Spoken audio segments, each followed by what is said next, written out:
हे गाईज, तर माझ्या घरी आलेली माझी मनपसंत सखी म्हणजे माझी बेस्ट फ्रेंड. आणि मग आम्ही बाहेर जेवायला गेलो आणि माझ्या चेहऱ्यावरचा आनंद तुम्हाला दिसत असेल ती आली म्हणून.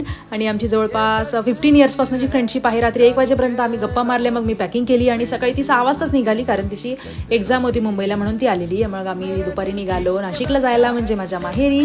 आणि संध्याकाळी पोहोचलो आणि ते सगळे घरचे खूप वाट बघत होते, केव्हा येते म्हणून. खूप दिवसांपासून गेले नव्हते मी.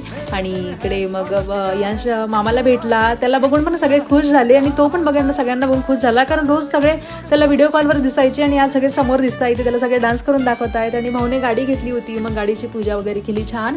आणि रामनवमी होती म्हणून रामाचा रथ बघायला गेलो होतो आम्ही. तिकडे प्रोग्राम होता मस्त आणि तिकडे गंगा आरती झाली. तिकडे रामाचा रथ पण होता छान, तिथे डीजे पण होता आणि तिथे आपला एकदम जिव्हाळ्याचा विषय म्हणजे ढोल पथक.